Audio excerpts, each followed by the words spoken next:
Ketua Komisi 3 DPR RI Bambang Wuryanto atau yang sering disapa dengan nama Bambang Pacul menjadi sorotan masyarakat nih pemirsa karena menyatakan ogah mendukung pembahasan dan pengesahan RUU pembatasan transaksi uang kartal. Pak Presiden, kalau pembatasan uang kartal pasti DPR nangis semua. Kenapa? Masa dia bagi duit harus pakai e-wallet, Pak? E-walletnya cuma 20 juta lagi. Nggak bisa, Pak. Nanti mereka nggak jadi lagi. Bambang bahkan secara terang-terangan menyebutkan dalam bahasa gamblangnya ya pemirsa, kalau RUU ini disahkan, dia dan rekan-rekannya nggak bisa mencari suara dengan praktik politik uang pas pilkada nanti. Ya, RUU tentang pembatasan transaksi penggunaan uang kartal atau yang kita singkat dengan RUU PTUK adalah aturan yang bertujuan untuk membatasi transaksi menggunakan uang tunai dalam jumlah besar guna mencegah praktik korupsi dan pencucian uang di Indonesia. Dalam RUU ini diatur bahwa setiap transaksi menggunakan uang tunai dengan nilai lebih dari 100 juta rupiah harus dilakukan melalui rekening bank. Selain itu, transaksi pembelian kendaraan bermotor, properti, dan juga barang mewah lainnya dengan nilai lebih dari 1 miliar rupiah juga harus dilakukan melalui rekening bank.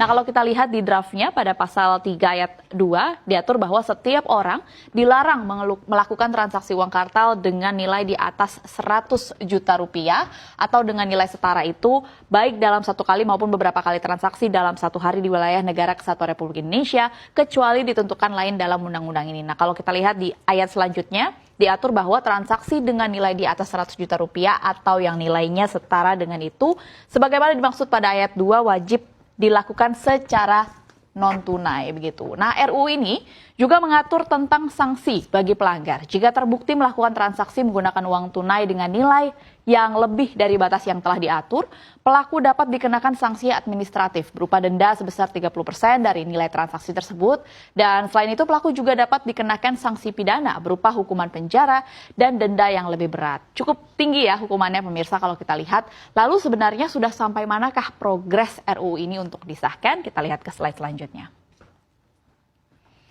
Nah, RUU ini telah masuk dalam program legislasi nasional 5 tahunan atau prolegnas jangka panjang tahun 2020 hingga tahun 2024, Mirsa. Lalu diketahui pada tahun 2023 ini DPR kemudian menyepakati ada 39 RUU yang masuk prolegnas prioritas.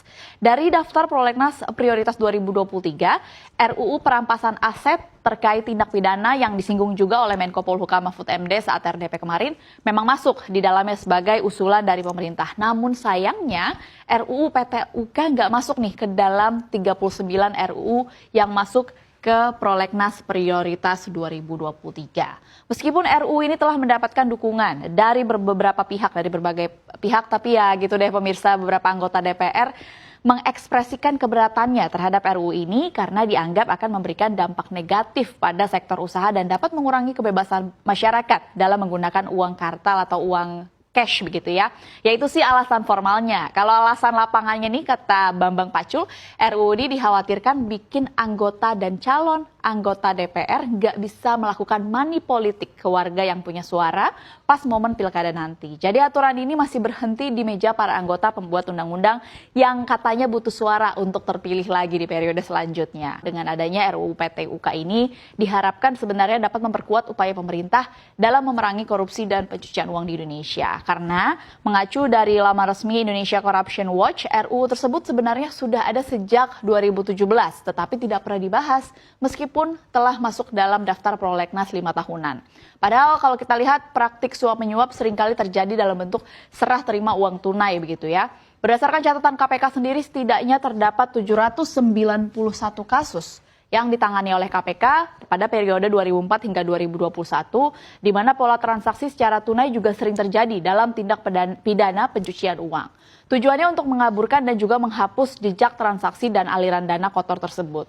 Kalau RUU ini disahkan dan semua transaksi berjumlah besar tercatat di perbankan, kalau ada tindak pidana misalnya begitu ya, pasti jauh lebih mudah nih bagi penegak hukum lewat peran PPATK untuk menelusurinya.